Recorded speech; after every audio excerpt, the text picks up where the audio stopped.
Question number 225 224 तक हो गया था, ठीक है।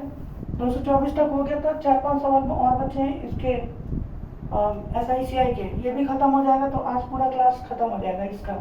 और आज ही मान के चलो कि ये लास्ट क्लास है।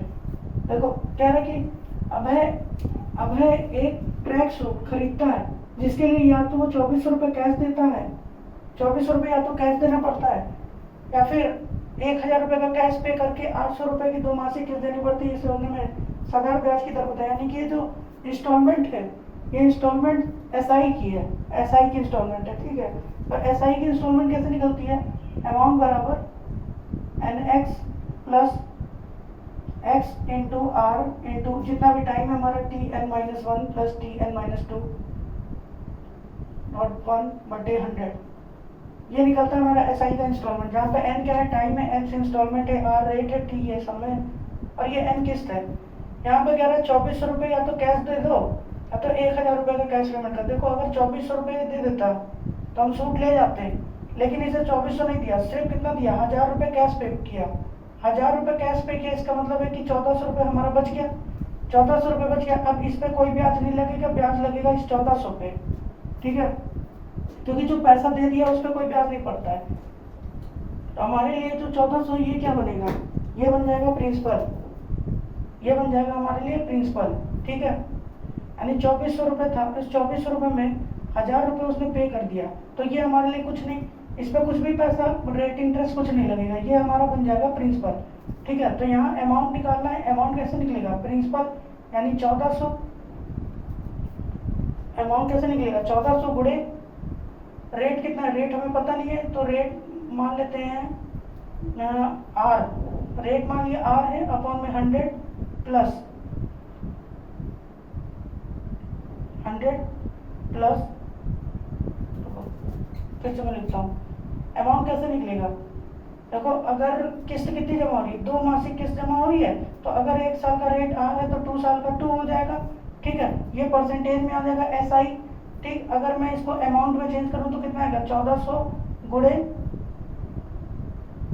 100 प्लस 2R/100, इस फॉर्म से निकलेगा, ठीक है।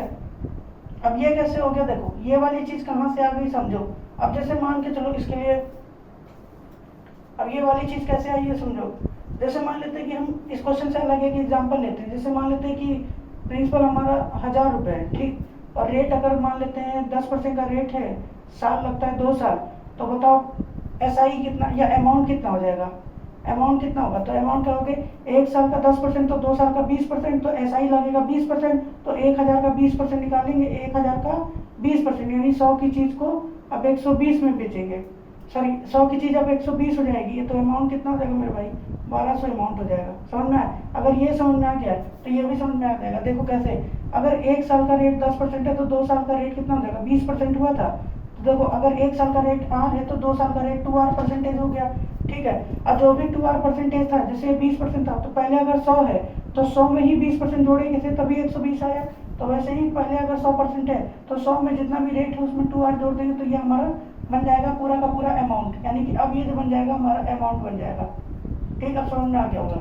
अब देखो ये बराबर में कैसे लिखेंगे? मैं इधर लिख रहा हूँ ऊपर, यानी 1400 गुणे 100 प्लस 2R/100 बराबर में कितनी किस्त है? 2 किस्त है, तो गुणे एक किस्त की वैल्यू 800 है, प्लस 800 इंटू R कितना है? R निकालना है, समय 2 का है तो इसलिए 1 आ जाएगा बटे में 100, ठीक है। ये सॉल्व करेंगे, 8 दूनी 1600 आ जाएगा, 8 दूनी 1600, यहाँ से 2 जीरो कट गया, ये बचेगा 8R, और ये कितना आएगा मेरे भाई? जब इसको गुणा करेंगे तो आ जाएगा 1400 और प्लस 14 दूनी 28, 28R आ जाएगा, तो ये बन जाएगा 200 और 20R। इसी होने में साधारण ब्याज की दर बताएं। हाँ तो 10% आ रहा है, यहाँ पे मासिक किस्त की बात हो रही है, यानी कि एक मंथ की बात हो रही है, ठीक है। तो यहाँ से R कितना आएगा? ये तो 10% मंथली आएगा, ठीक है। लेकिन जब साल भर में कन्वर्ट करेंगे तो 12 से गुणा हो जाएगा, तो कितना हो जाएगा? 120% ईयरली, यानी बी ऑप्शन आ जाएगा।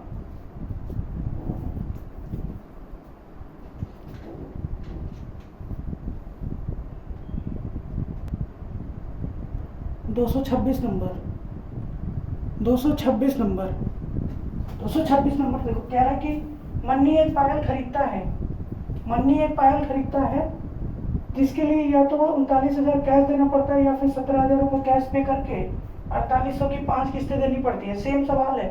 देखो अगर वो 39,000 रुपये कैश पे कर देता, पायल ले जाता, लेकिन 17,000 रुपये उसने कैश पे कर दिया, 17,000 रुपये कैश पे कर दिया, तो इस पे कोई ब्याज नहीं बनेगा। ब्याज बनेगा किस पे? इसमें से 17,000 माइनस कर, यानी कि हमें और कितना देना था, 17 और ये बचेगा 22,000 रुपये। अब यही हमारा क्या बन जाएगा, प्रिंसिपल। अब ये चीज़ हमारी प्रिंसिपल बन जाएगी, ठीक है। तो प्रिंसिपल हो गया 22,000, और वही चीज़ वो लिखेंगे 100 प्लस कितनी किस्तें जमा होगी, 5 किस्तें, तो 5R बटे में 100 बराबर 5 किस्तें जमा हुई 4800 की, तो 5 गुणे 4800 प्लस 4800 गुणे 5, नहीं सॉरी, मैं इस चीज़ को इधर लिख देता हूँ, 4800 गुणे R, 5 है तो 4, 3, 2, 1 बटे में 100।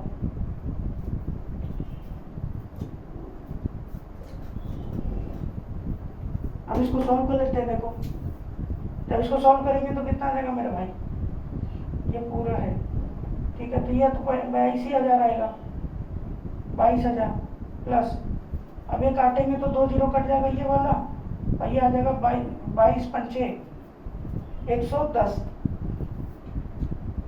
1100 आ जाएगा बराबर में, और ये गुणा करेंगे 520, 5 8 40, 20 यानी कि 600 आ जाएगा, 6,000, ठीक है।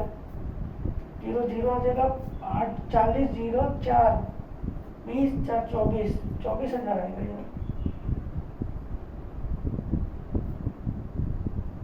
24,000 आ जाएगा, ठीक है।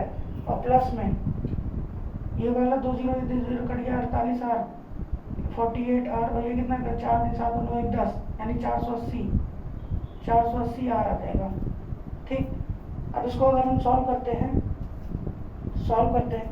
तो ये तो बन गया 22,000 2000, ठीक। और ये कितना आ जाएगा, 480 माइनस करेंगे तो ये 500 और ये 100, 620 आएगा, 620 आ, 1 जीरो से 1 जीरो और कट गया, ये गया 13 बार में, नहीं 100 बटे 31, ठीक है। अगर मान लेते ये 30 होता, अगर ये 30 होता, अगर ये 30 होता तो 33.33 आता है ना।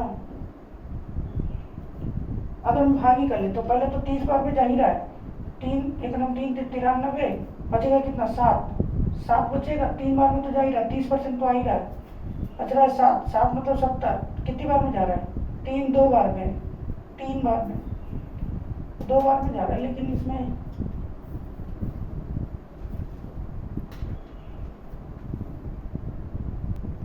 ध्यान दो, इधर एक क्वेश्चन में हल्का सा एक जगह छूट गया, ये 5 मासिक किस्त है, ठीक है, मासिक किस्त है। तो यहाँ पे जो हमारा आंसर आया ये 1 महीने का है, 12 से गुणा कर देंगे तो मासिक का आ जाएगा, यानी 1200 बटे 31 करेंगे, ठीक। अगर ये 30 होता, अगर ये मैं इसको 30 मानता हूँ, 1200 बटे 30 मानता हूँ, तो ये पूरा कट जाता 40 बार में, यानी आंसर आता लगभग 40 के आसपास, ठीक है। तो 40 के आसपास है, नहीं 40 से कम आएगा, 40 से कम आएगा, डी ऑप्शन आ जाएगा, यानी आ जाएगा कितना, 38.7।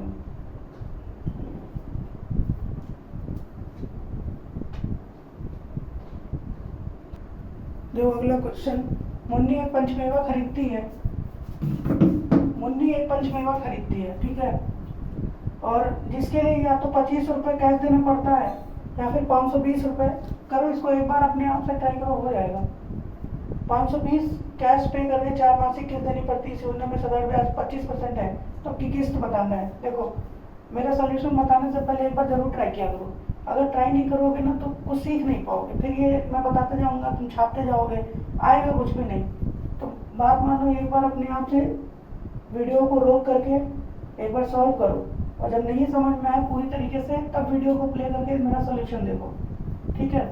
अब यार देखो मुन्नी एक पंचमेवा करती है जिसके लिए या तो 25 रुपये कैश देती है। देखो अगर ये 25 रुपये कैश दे दी तो पंचमेवा ले लेगी, और या तो फिर ये 520 रुपये इसमें से दे दी। 520 रुपये पे कोई ब्याज नहीं लगेगा, यानी प्रिंसिपल कितना हो जाएगा अपना 1980। 1980 ये हमारा प्रिंसिपल की तरफ काम करेगा क्योंकि इतना पैसा बच गया, और 4 मासिक किस्त भी देती है। ठीक है, अगर मान लेते हैं 25, अब यहाँ पे कितना देगा 1980 और 25% का रेट है। 25% का रेट है तो 4 साल में 25 चौका 100%, यानी कि 100 की चीज़ को आप कितने में बेचेगी 200 में। ये अमाउंट आ गया, ये चीज़ क्या आ गई अपनी अमाउंट आ गई।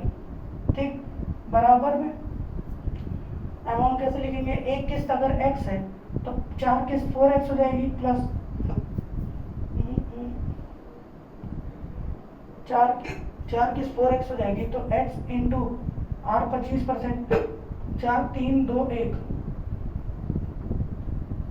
ठीक, अब इसको अगर मैं सॉल्व करता हूँ तो ये कितना आ जाएगा, डबल करेंगे 8 दूनी 16, 38 39। ठीक, और ये कितना आएगा भाई 25 से गया 4 बार में 3 5 6, 6 का मतलब 3 ये 2, यानी आ जाएगा कितना 4 दूनी 8 3 11, 11 x बटे में 2। 11 से कट रहा है, 11 3 33, 11 6 66, 36 दूनी 72, 720 आ जाएगा। 720 रुपीज़ मंथली, लेकिन मासिक निकालेंगे नहीं, 720 सही है, नन आ जाएगा इसमें, डी ऑप्शन।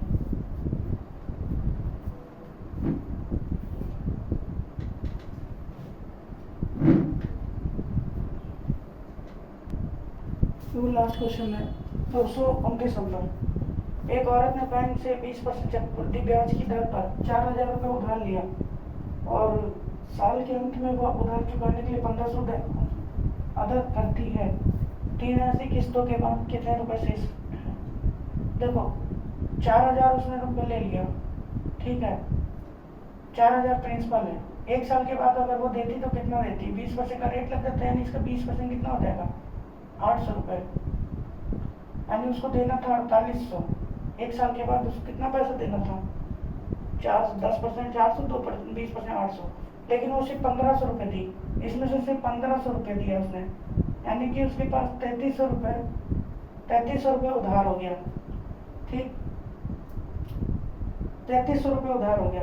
अब इस पे फिर से 20% लग जाएगा, यानी 10% कितना हो गया, तो 20% कितना हो जाएगा 660 रुपये बढ़ जाएगा।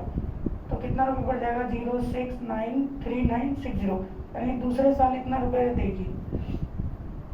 ठीक है, लेकिन इसमें से इसने सिर्फ 1500 रुपये फिर दिया, 1500 रुपये से फिर दे दिया, तो कितना ब्याज बच गया, इसका पैसा कितना बचा, यानी 2460 बचा।